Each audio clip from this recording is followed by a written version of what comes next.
Meus irmãos, eu quero convidá-los para lermos o texto que servirá para a nossa meditação. O texto é 2 Samuel, capítulo 7. Por favor, abra sua Bíblia comigo. No segundo livro de Samuel, leremos o 7º capítulo. Enquanto você localiza o texto, eu quero saudar os irmãos dos Gideões Internacionais. Hoje recebemos uma comitiva expressiva, muito simpática, os Gideões Internacionais. Então, que vocês se sintam bem aqui, vocês são muito bem-vindos, viu? É uma alegria tê-los conosco e, oportunamente, nossos irmãos terão condições de compartilhar conosco um pouco desse bonito ministério realizado por Gideões Internacionais. 2 Samuel, 7º capítulo.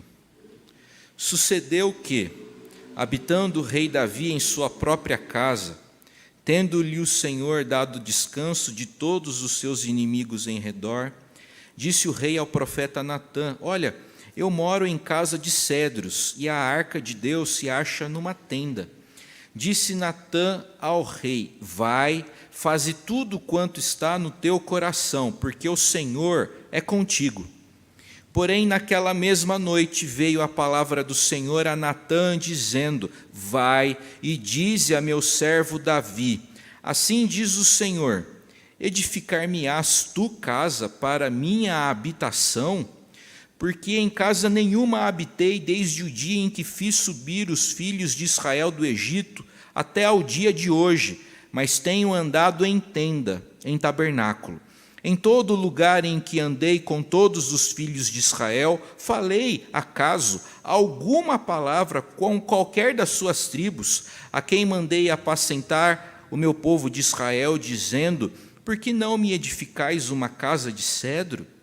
Agora, pois, assim dirás ao meu servo Davi: assim diz o Senhor dos exércitos, Davi, tomei-te da malhada, de trás das ovelhas, para que fosses príncipe sobre o meu povo, sobre Israel.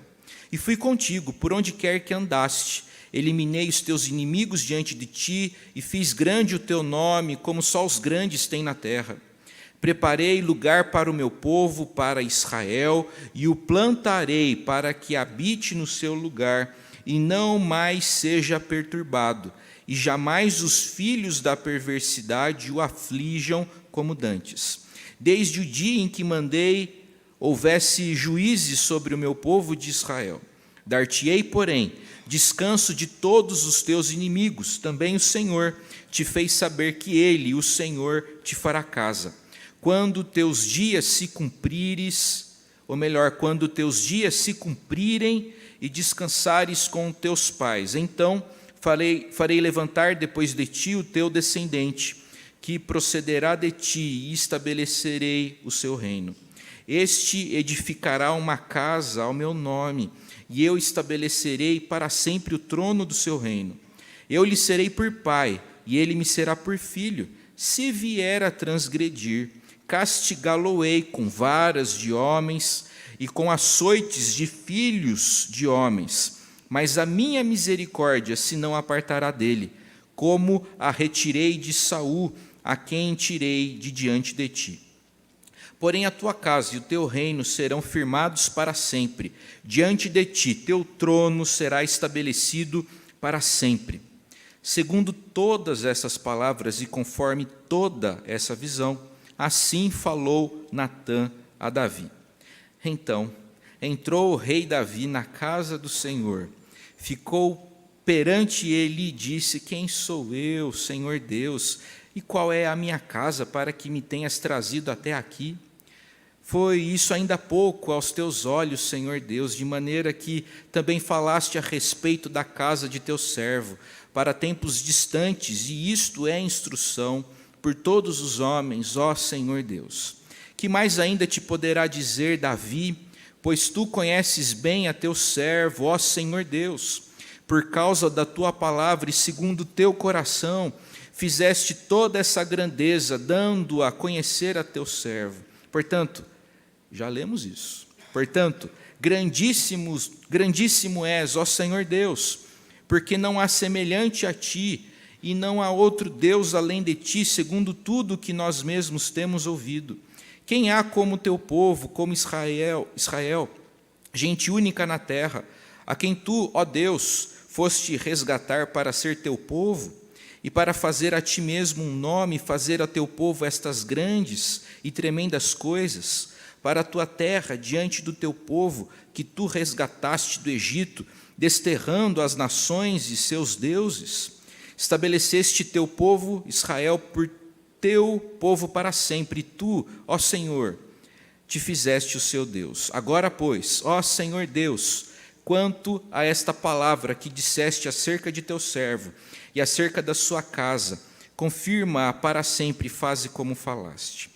Seja para sempre engrandecido o teu nome, e diga-se: o Senhor dos exércitos é Deus sobre Israel, e a casa de Davi teu servo será estabelecida diante de ti. Pois tu, ó Senhor dos exércitos, Deus de Israel, fizeste ao teu servo esta revelação, dizendo: edificar-te-ei casa. Por isso teu servo se animou para fazer-te esta oração. Agora, pois, ó Senhor Deus, tu mesmo és Deus, e as tuas palavras são verdade, e tens prometido a teu servo este bem. Sê, pois, agora servido de abençoar a casa do teu servo, a fim de permanecer para sempre diante de ti, pois tu, ó Senhor Deus, o disseste, e com a tua bênção será para sempre bendita a casa do teu servo. Hoje quero conversar com vocês sobre o tema quando Deus diz não. Quando Deus diz não. Deus já disse não para você? Para mim, já. Algumas vezes. Pense um pouco nos seus bons sonhos, nos seus bons projetos, que foram completamente desfeitos. Quem sabe trabalhar no exterior, ingressar num bom programa de pós-graduação, ou fazer a tão sonhada faculdade, constituir família, ter uma casa espaçosa, com um gramado e com uma varanda. Pense nas vezes em que sentiu que uma certa coisa ou um determinado caminho era o melhor para você, e que, de repente, Deus interrompe tudo isso e redireciona a sua vida para um caminho que você jamais anteriormente imaginou trilhar. Estou falando de momentos em que Deus diz para a gente o seguinte: meu filho, minha filha, esse seu plano é muito legal, é muito bonito, esse seu sonho é legal, mas esse não é o sonho que eu tenho para você. Isso é muito duro de se ouvir. Essa experiência de ouvir Deus dizendo para a gente não, é sim desagradável. Davi experimentou essa dor que você e eu já sentimos, ou que nós estamos sentindo exatamente agora. Davi experimentou a tristeza e o redirecionamento que ocorrem em nossas vidas quando Deus diz não. Tudo estava dando muito certo para Davi. Tudo está como Davi quer. Davi colocou os inimigos filisteus no seu devido lugar. Davi consolidou a nação de Israel, unindo as tribos do sul e as tribos do norte de modo marcante.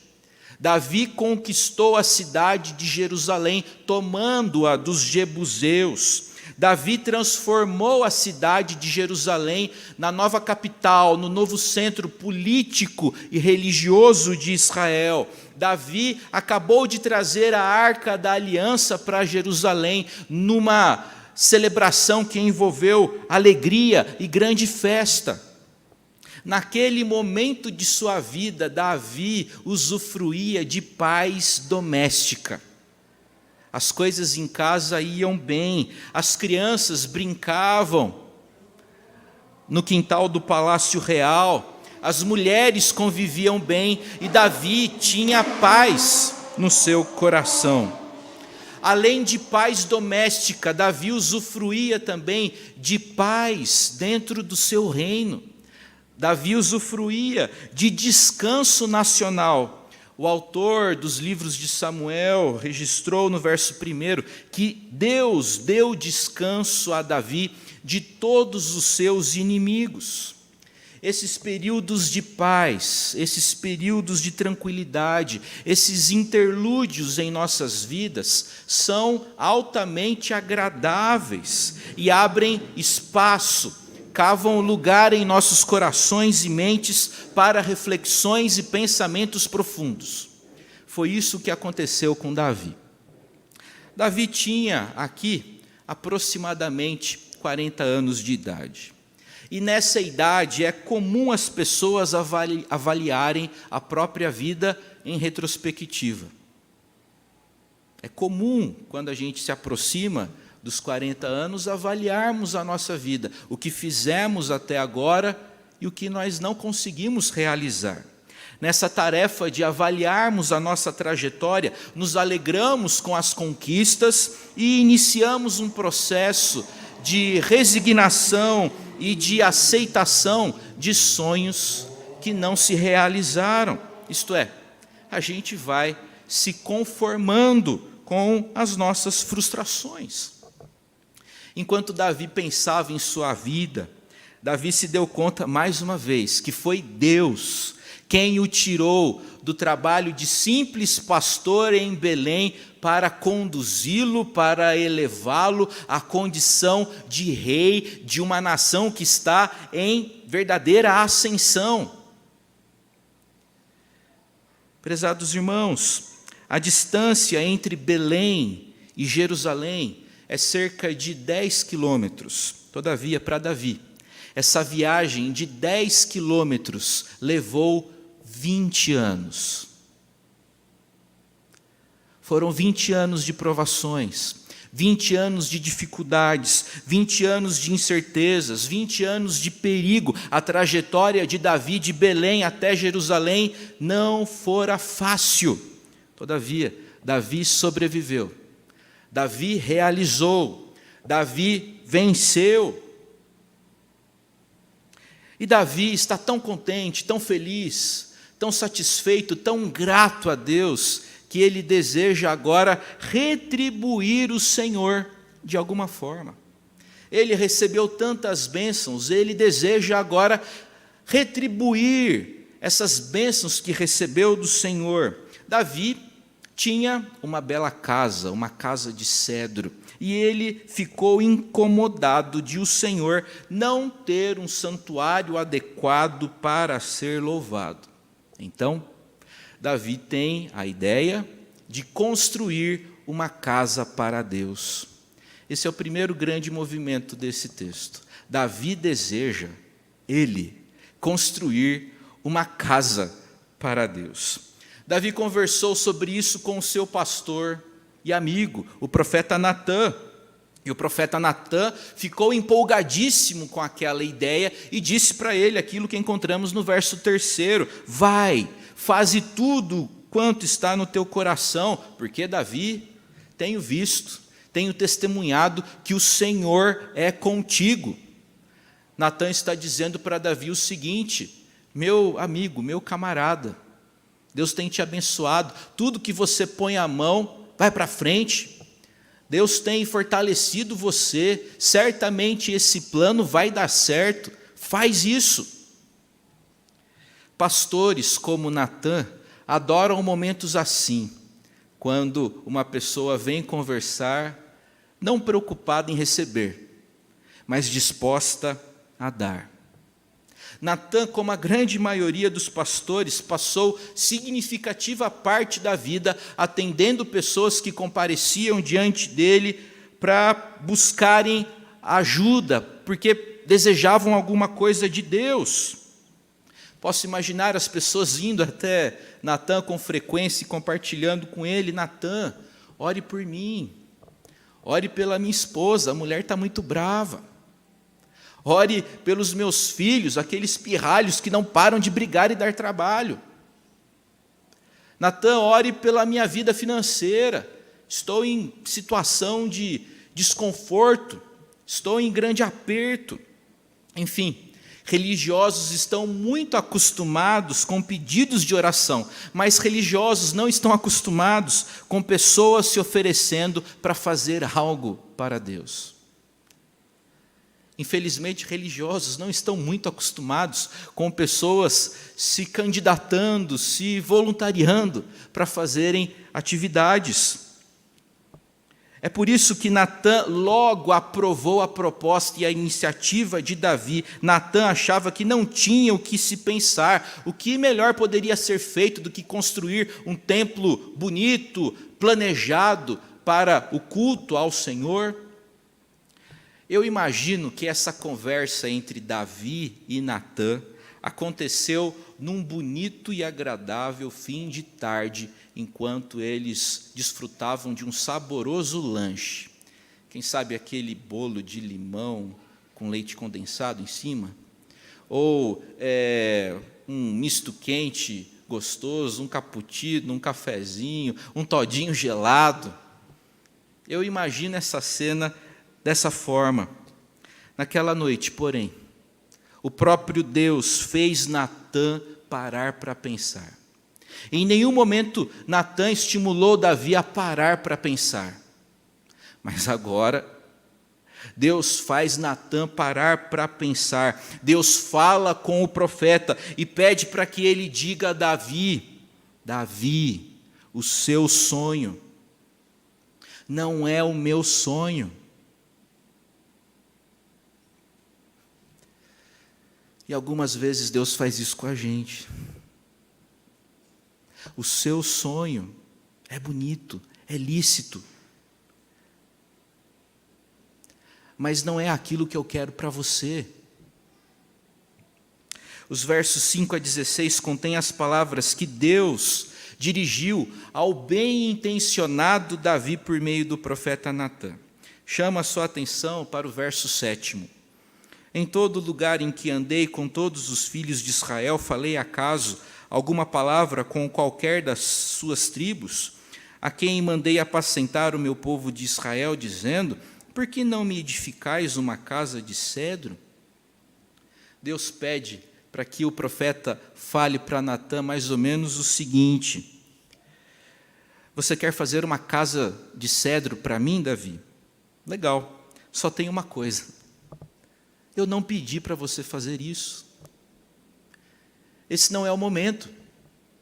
E às vezes a gente se preocupa em fazer coisas que o Senhor nunca pediu para nós. E muitas outras vezes deixamos de fazer aquilo que o Senhor quer sim que a gente faça.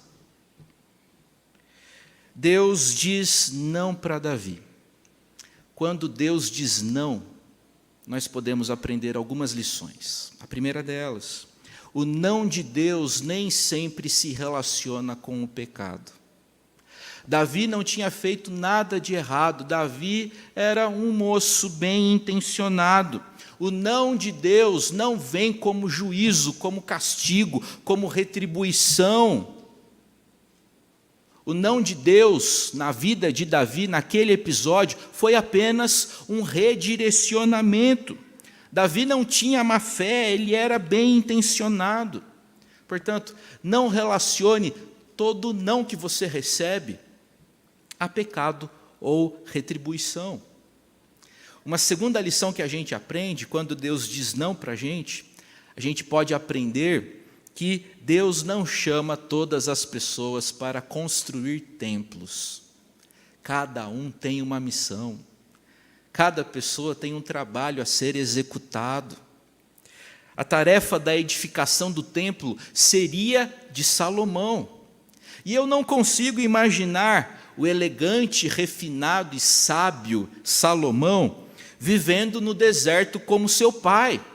Todavia, sabemos pelo testemunho da Escritura que Salomão levou a bom termo a tarefa da edificação do templo de Jerusalém. Deus chama uns para vencerem gigantes e chama outros para construírem templos.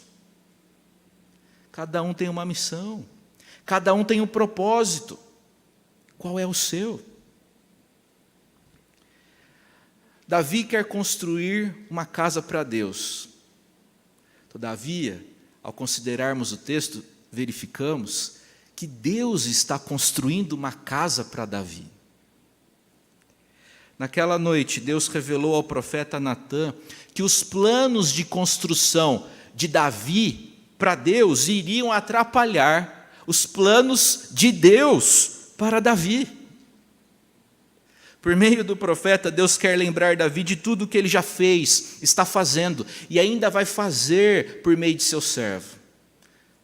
Repare nos versos 8 e 9. Agora, pois, assim dirás ao meu servo Davi, assim diz o Senhor dos Exércitos, tomei-te da malhada, de trás das ovelhas, para que fosses príncipe sobre o meu povo, sobre Israel. E fui contigo por onde quer que andaste. Eliminei os teus inimigos diante de ti, e fiz grande o teu nome, como só os grandes têm na terra. Deus quer lembrar Davi que foi ele que tirou Davi dos rebanhos da periferia de Israel, e foi Deus quem o levou para o palácio em Jerusalém. Deus quer que Davi tenha a plena convicção e certeza de que ele alcançou a posição máxima na monarquia de Israel, não por conta de sua performance, não por conta de seus méritos pessoais, mas em virtude da graça e da soberania do Senhor. Também chamo a atenção de vocês para os versos 14, 15 e 16. Eu lhe serei por pai e ele me será por filho, se vier a transgredir. Castigá-lo-ei com varas de homens e com açoites de filhos de homens. Mas a minha misericórdia se não apartará dele, como a retirei de Saul, a quem tirei de diante de ti, porém a tua casa e o teu reino serão firmados para sempre diante de ti, teu trono será estabelecido para sempre. O Senhor inverte a situação e promete que vai edificar uma casa para Davi. Esse é o segundo grande movimento do texto. O primeiro, Davi quer construir uma casa para Deus. Todavia, o Senhor inverte essa lógica. É Deus que está construindo uma casa para Davi. Deus promete abençoar Davi e a sua descendência, ou seja, Deus está construindo a casa, a dinastia davídica. Daqui em diante, esse será o principal tema dessa narrativa. Como resultado dos grandes pecados de Davi que estão para acontecer, vocês que estão habituados à literatura bíblica sabem que Davi cometeu muitas coisas erradas. Ou seja, como resultado dos grandes pecados de Davi que ainda vão ocorrer, a situação da corte se tornará caótica, mas o Senhor vai sustentar Davi e, em cumprimento à sua promessa, vai estabelecer Salomão, um dos filhos de Davi, rei sobre Israel. O eterno Deus deixa muitíssimo claro que a desobediência resultará certamente em disciplina divina e levará o rei a perder privilégios e benefícios presentes. Mas a promessa de Deus em si será mantida por causa do amor leal de Jeová. A promessa não será anulada. O Senhor antevê a rebelião de seu povo, mas afirma que falhas humanas não irão descontinuar, não irão invalidar, não irão cancelar a promessa feita a Davi. Essa é uma das passagens mais importantes do Antigo Testamento, pois aqui Deus declara seu compromisso para com Davi e para com a sua dinastia. A promessa de Deus arraigada e alicerçada no caráter fiel do Senhor, em sua escolha soberana de Davi, permaneceu intacta, de sorte que os profetas puderam pregar e anunciar o seu cumprimento por meio de um rei davídico ideal que haveria de vir. E veio. Jesus Cristo, no tempo devido, veio, surge como esse rei. Nele as promessas feitas a Davi se cumprem plenamente. Dão testemunho disso diversos textos bíblicos. E eu quero chamar a atenção de vocês para 2 deles. O primeiro é Lucas capítulo 1, verso 32. Este será grande, será chamado Filho do Altíssimo. Deus, o Senhor, lhe dará o trono de Davi, seu pai. Agora, o texto de Apocalipse 22:16. Eu, Jesus, enviei o meu anjo para vos testificar estas coisas às igrejas. Eu sou a raiz e a geração de Davi, a brilhante estrela da manhã. Naquele momento de sua vida, Davi estava prestes a cruzar a linha divisória entre ser pleno de Deus e ser pleno de si mesmo. Nesse momento, Davi estava nessa linha divisória. Ele poderia tornar-se pleno de Deus ou pleno de si mesmo. Na crista da onda da sua aclamação, do seu sucesso, da sua performance, da simpatia que ele tinha do povo, ele poderia imaginar que estava agora fazendo um favor para Deus. Se Davi mantivesse essa linha de pensamento, logo estaria arruinado como rei representante do povo do Senhor. Meus irmãos, além de Davi, o capítulo 7 de 2 Samuel trata de outro homem de Deus bastante especial, o profeta Natã. Natã me impressiona. Eu simpatizo muito com Natã, porque a impressão que eu tenho, lendo os livros de Samuel, é que Natã sempre chega na hora certa.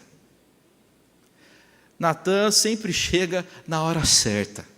Na hora que Davi precisa de conselho, na hora que Davi precisa de admoestação e correção, está lá Natã. Natã nunca foi inconveniente no sentido de chegar na hora errada. Deus sempre colocou o seu servo na hora certa, no momento certo. No começo do capítulo 7, Natã é o camarada, é o parceiro, é o amigo de Davi que o encoraja a seguir aquilo que estava no seu coração. E bons amigos são assim, eles encorajam, eles animam a gente. No entanto, como já vimos, na mesma noite, Deus falou com Natã, e no dia seguinte Natã foi lá como bom dispenseiro de Deus e reproduziu fielmente tudo quanto havia ouvido do Senhor. Natã foi muito corajoso, né? Porque ele jogou um balde de água fria nos planos do rei. E Natã não se intimidou, também não omitiu algumas partes, ele falou integralmente tudo quanto o Senhor o vocacionou a dizer e a endereçar a Davi. A fidelidade de Natã na exposição da palavra serve para nós como exemplo. Eu e vocês também devemos comunicar a palavra do Senhor para todos aqueles que nos cercam com fidelidade, com integridade.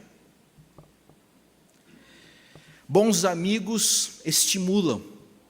No entanto, bons amigos também desestimulam, quando isso está em conformidade com a palavra do Senhor. Natã, depois do recado que ouviu do próprio Deus, passou a desestimular Davi, pois o que Davi queria fazer não refletia a vontade de Deus para ele. Bons amigos animam, encorajam, estimulam, mas bons amigos também desestimulam, se o que o amigo quer fazer não está dentro da vontade de Deus. Aconselhe e alerte seu amigo se ele está fazendo alguma coisa que Deus desaprova. Ao mesmo tempo, aprenda a ouvir o conselho e a admoestação do seu amigo crente, porque talvez ele está enxergando alguma coisa que você ainda não consegue ver. O que Davi fez depois que recebeu a mensagem de Deus por meio do profeta Natã? Ele chorou? Ele discutiu? ele reclamou, ele blasfemou? Não. O verso 18 responde: então entrou o rei Davi na casa do Senhor, ficou perante ele e orou.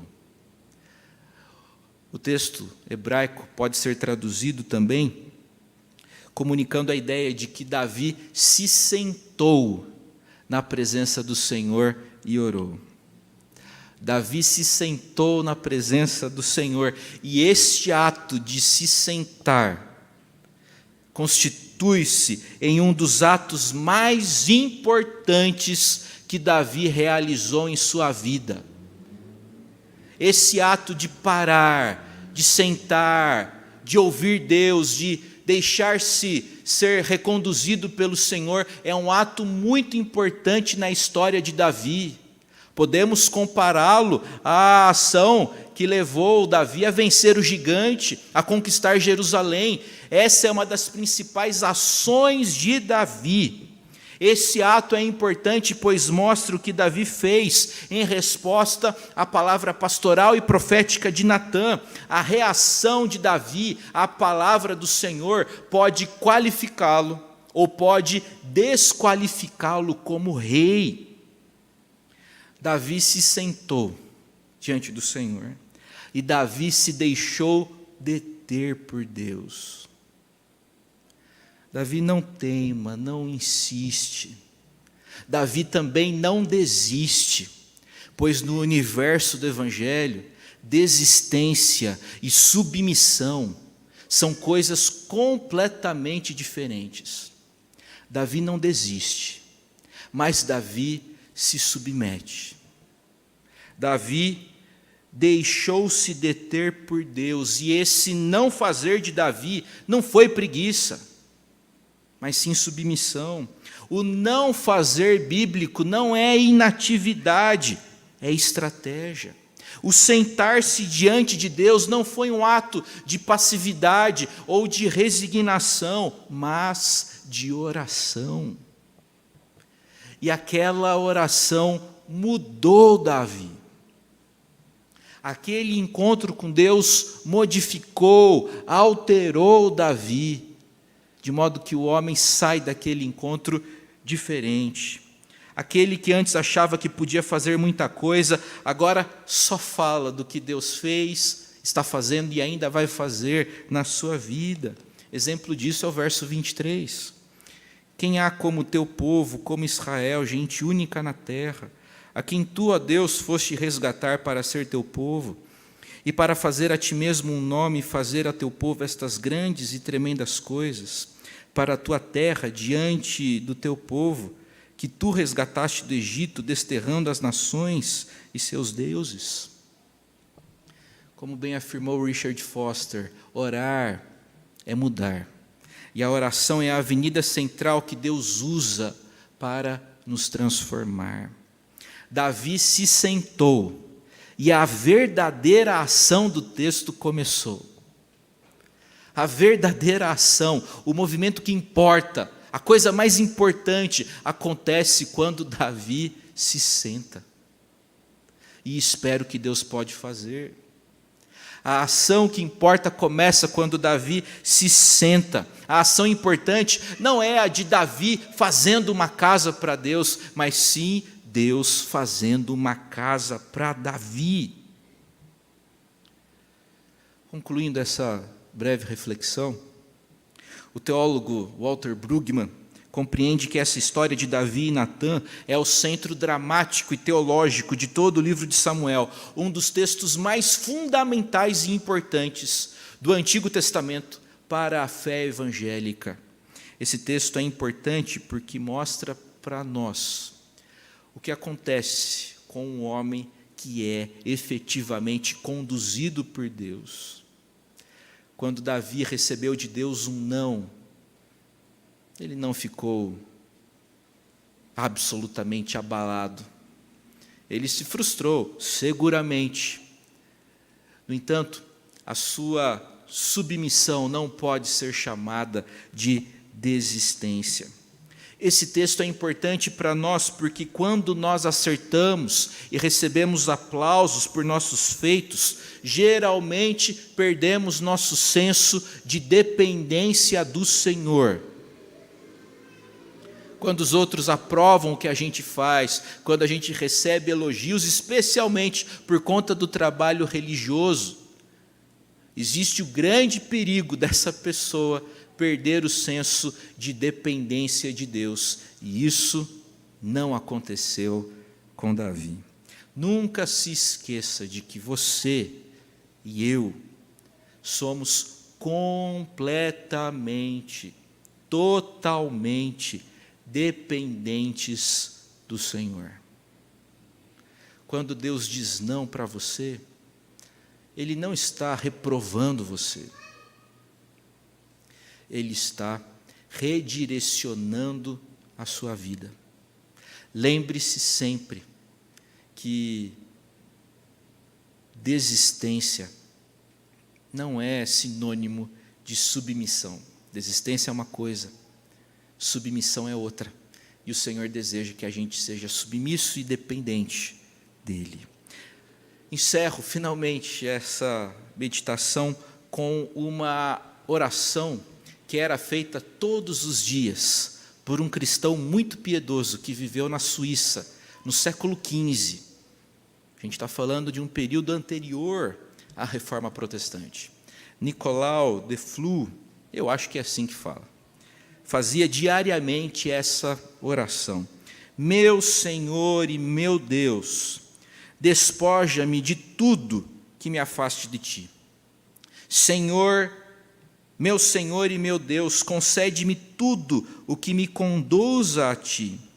Meu Deus e meu Senhor, despoja-me de mim mesmo e faz com que eu pertença totalmente a Ti. Que o Senhor nos abençoe e nos fortaleça em nome de Jesus.